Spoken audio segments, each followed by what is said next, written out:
Sahabat pembelajar, berjumpa kembali bersama Imade Sidiase, belajar dari Hulu dalam membahas materi pendidikan Pancasila dan kewarganegaraan. Pertemuan kita kali ini akan membahas mata kuliah pembelajaran PKN DSD dengan kode mata kuliah PDGK 4201. Pada pertemuan kali ini akan membahas modul 5 tentang konsep hak asasi manusia dalam Undang-Undang Dasar 1945. Ada 3 kegiatan belajar yang akan kita bahas pada modul 5 ini. Yang pertama adalah pengertian HAM, kegiatan belajar kedua HAM dalam Undang-Undang Dasar Negara Republik Indonesia 1945, yang ketiga kasus-kasus yang berkaitan dengan HAM. Baiklah, kita akan mulai membahas tentang pengertian HAM. Hak asasi manusia adalah komponen yang integral dari kekuatan politik, ekonomi, dan budaya di era globalisasi.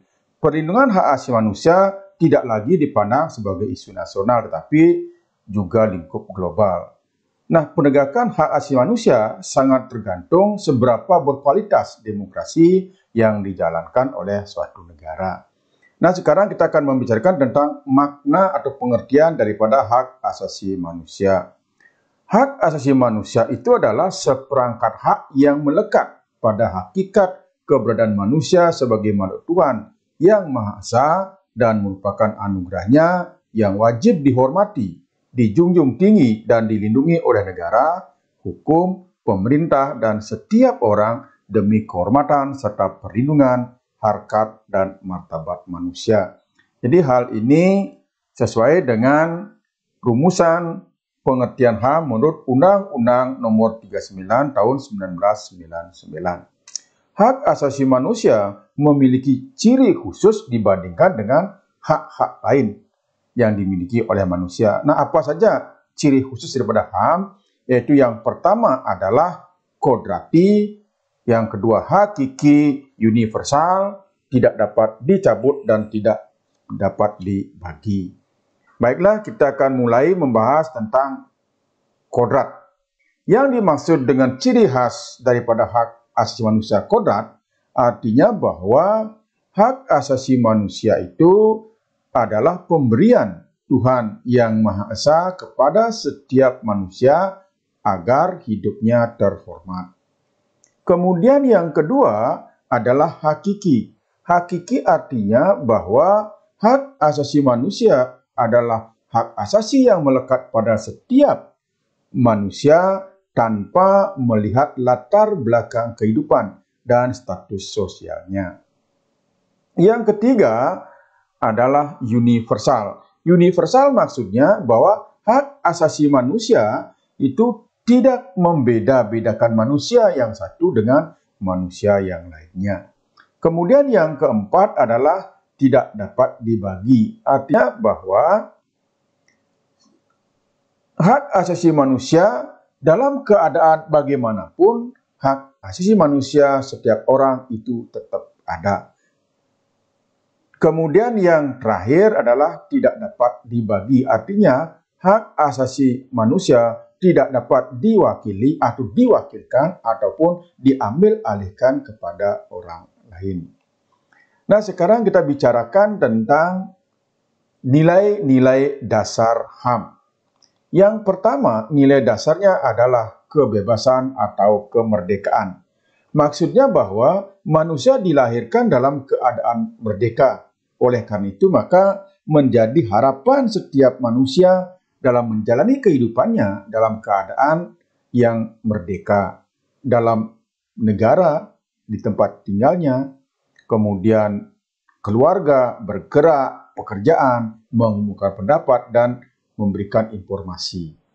Jadi itu berbagai macam kebebasan yang harus dimiliki oleh manusia dalam kaitannya dengan hak asasi manusia.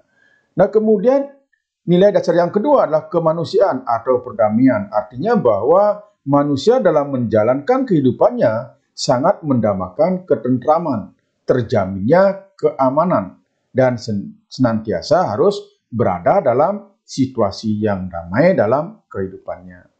Nah, kemudian yang ketiga adalah keadilan atau persamaan atau kesederajatan. Jadi setiap orang ingin diperlakukan secara wajar dan adil, mendapatkan kesempatan yang sama dalam memperoleh hak-haknya. Setelah itu tidak dibeda-bedakan antara manusia yang satu dengan manusia yang lain dengan alasan apapun. Jadi karena itu adalah merupakan hak setiap orang. Demikian kegiatan belajar 1, sekarang kita akan membahas tentang kegiatan belajar 2, yaitu tentang hak asasi manusia dalam Undang-Undang Dasar Negara Republik Indonesia tahun 1945. Peraturan perundang-undangan tidak lain dalam untuk memberikan jaminan upaya penegakan hak manusia di Indonesia agar hukum bisa berjalan efektif dan efisien, maka diperlukan semangat para negara-negara, para pemimpin pemerintahan dan juga seluruh lapisan masyarakat untuk bersama-sama dalam menegakkan hak asasi manusia. Jaminan pelaksanaan hak asasi manusia dalam negara kita sudah tercantum jelas dalam konstitusi negara kita, yaitu di dalam Undang-Undang Dasar Negara Republik Indonesia tahun 1945, dan terlebih-lebih telah dilakukan perubahan sampai dengan 4 kali. Jadi secara eksplisit, masalah hak asasi manusia itu adalah Undang-Undang Dasar Negara Republik Indonesia tahun 1945 dalam bab khusus, yaitu satu bab yang terdapat bab 10A, khusus mengenai tentang hak asasi manusia. Dalam bab 10A ini terdapat 10 pasal yang mengatur tentang hak asasi manusia, yaitu pasal 28A sampai dengan 28C. Nah, kemudian rumusan lain juga terdapat hak asasi manusia dalam pasal 27 Undang-Undang Dasar 1945, yaitu mengenai hak dan kewajiban kita dalam upaya pembelaan negara. Dan pasal 28, kebebasan dalam berserikat dan berkumpul. Setelah itu pasal 29, kebebasan dalam memeluk agama atau berkeyakinan. Setelah pasal 30 itu adalah hak tentang ikut serta dalam upaya pertahanan keamanan. Kemudian pasal 31 itu adalah hak di bidang pendidikan. Pasal 32 itu adalah hak dalam mengembangkan kebudayaan atau bukan kebudayaan. Pasal 33 itu tentang perekonomian, dan pasal 34 adalah tentang keselamatan umum. Jadi ini pasal yang secara implisit berbicara tentang hak asasi manusia. Nah, kemudian hak asasi manusia yang dijamin di dalam Undang-Undang Dasar Negara kita tidak terbatas hanya terdapat dalam pasal-pasalnya, tapi juga terdapat dalam pembukaan Undang-Undang Dasar 1945. Jadi di dalam alinea pertama dinyatakan bahwa kemerdekaan adalah hak segala bangsa. Jadi hal ini mengandung makna bahwa apapun alasannya dan apapun bentuknya, bahwa penjajahan di atas dunia harus dihapuskan karena tidak sesuai dengan nilai-nilai kemanusiaan, nilai-nilai keadilan. Kemudian di alinea keempat juga ada rumusan tentang dasar negara kita, yaitu ada sila-sila Pancasila, di mana sila pertama menyatakan ketuhanan yang Maha Esa. Ini merupakan bukti sekaligus jaminan bagi setiap warga negara untuk melaksanakan kehidupan keagamaan yang secara damai dan tertib. Nah, kemudian ada sila kemanusiaan yang adil dan beradab. Ini sangat erat kaitannya dengan pelaksanaan hak asasi manusia dan kebebasan yang fundamental, karena hubungan manusia dalam kehidupan bermasyarakat, berbangsa, dan bernegara yang dilandasi pada moralitas yang adil dan beradab. Kemudian sila persatuan Indonesia. Di sana mengandung ide dasar bahwa rakyat Indonesia menetapkan kepentingan dan kesamaan bangsa di atas kepentingan dan keselamatan pribadi. Nah, kemudian sila kerakyatan yang dipimpin oleh hikmat kebijaksanaan dalam permusyawaratan perwakilan itu merupakan inti ajaran daripada demokrasi yang berdasarkan Pancasila, baik secara formal maupun material. Jadi demokrasi yang dikembangkan harus berintikan daripada nilai-nilai agama, kesamaan budaya, dan pola pikir bangsa, serta sumbangan nilai-nilai kontemporer yang mengedepankan pengambilan keputusan secara musyawarah mufakat, bukan berdasarkan dengan suara mayoritas. Nah, kemudian sila keadilan sosial bagi seluruh rakyat Indonesia ini berkaitan dengan nilai-nilai kemanusiaan. Jadi sila keadilan sosial bagi seluruh rakyat Indonesia ini mengandung prinsip adanya kesamaan dalam upaya mencapai cita-cita masyarakat yang adil dan makmur. Nah, sekarang kita akan membahas tentang kegiatan belajar 3, yaitu tentang kasus-kasus yang berkaitan dengan hak asasi manusia. Jadi meskipun di Indonesia ada jaminan secara konstitusional maupun telah dibentuk lembaga dalam menegakkannya, tapi belum menjamin bahwa orang akan dapat melaksanakan dalam kehidupan sehari-harinya hak asasi manusia, atau orang belum tentu mendapatkan hak asasi manusia dalam kehidupan bermasyarakat, berbangsa, dan bernegara. Nah, menurut Lukman Sutrisno, ada ciri-ciri suatu pembangunan telah melaksanakan hak asasi manusia. Ciri yang pertama itu adalah di bidang politik, berupa kemauan pemerintah dan masyarakat untuk mengakui pluralisme pendapat dan kepentingan dalam masyarakat. Kemudian ciri yang kedua, dalam bidang sosial berupa ditandai dengan adanya perlakuan yang sama oleh hukum antara wong cilik dengan priai. Adanya rasa toleransi dalam masyarakat terhadap perbedaan atau perbedaan atau latar belakang agama, latar belakang ras warga negara Indonesia. Kemudian yang ketiga, dalam bidang ekonomi. Jadi tidak ditemukannya atau tidak terdapatnya monopoli dalam sistem ekonomi yang berlaku di Indonesia. Nah, terjadinya pelanggaran terhadap nilai-nilai hak asasi manusia ini karena belum dipahami secara baik bahwa hak asasi manusia sebagai kebebasan tanpa batas.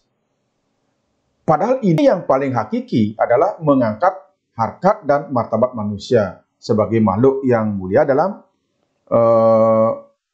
kehidupan, kemudian dibatasi oleh peraturan perundang-undangan.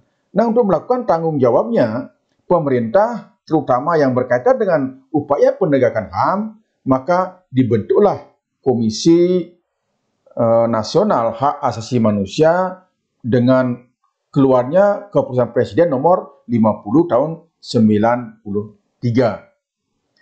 Adapun tujuan daripada Komisi Nasional Hak Asasi Manusia yang pertama adalah mengembangkan kondisi yang kondusif bagi pelaksanaan hak asasi manusia sesuai dengan Pancasila, Undang-Undang Dasar Negara Republik Indonesia tahun 1945, dan Piagam PBB serta Deklarasi Universal daripada Hak Asasi Manusia. Yang kedua, meningkatkan perlindungan dan penegakan hak asasi manusia guna berkembangnya pribadi manusia Indonesia seutuhnya dan kemampuannya berpartisipasi dalam berbagai bidang kehidupan. Nah, untuk mencapai tujuannya, Komnas HAM memiliki fungsi, yaitu fungsi kajian, fungsi penelitian, fungsi pemantauan, fungsi penyuluhan, dan fungsi mediasi berhubungan dengan hak asasi manusia. Nah, sekarang kita akan bicarakan tentang tugas dan wewenang Komnas HAM dalam pengkajian dan penelitian. Jadi, di dalam melaksanakan fungsi Komnas HAM di bidang pengkajian dan penelitian, Komnas HAM berwenang yang pertama adalah melakukan pengkajian dan penelitian berbagai instrumen internasional HAM dengan tujuan memberikan saran-saran mengenai kemungkinan aksesi dan atau ratifikasi. Kemudian yang kedua, pengkajian dan penelitian berbagai peraturan perundang-undangan untuk memberikan rekomendasi mengenai pembentukan, perubahan, dan pencabutan peraturan perundang-undangan yang berkaitan dengan hak asasi manusia. Yang ketiga, penerbitan hasil pengkajian dan penelitian. Kemudian yang keempat, studi kepustakaan, studi lapangan, atau studi banding di negara lain mengenai hak asasi manusia. Yang kelima, pembahasan berbagai masalah yang berkaitan dengan perlindungan, penegakan, dan pemajuan hak asasi manusia. Nah, yang terakhir, melakukan kerjasama pengkajian dan penelitian dengan organisasi, lembaga, dan pihak lain baik di tingkat nasional, di tingkat regional maupun di tingkat internasional dalam bidang hak asasi manusia. Nah, kemudian untuk melaksanakan fungsi Komnas HAM dalam penyuluhan, maka tugas dan wewenang daripada Komnas HAM adalah yang pertama, penyebarluasan wawasan mengenai hak asasi manusia kepada masyarakat. Yang kedua, upaya peningkatan kesadaran masyarakat tentang hak asasi manusia melalui lembaga pendidikan formal dan non-formal serta berbagai kalangan lainnya. Dan yang ketiga, kerjasama dengan organisasi, kemudian lembaga-lembaga atau pihak-pihak lain baik di tingkat nasional, regional maupun internasional dalam bidang hak asasi manusia.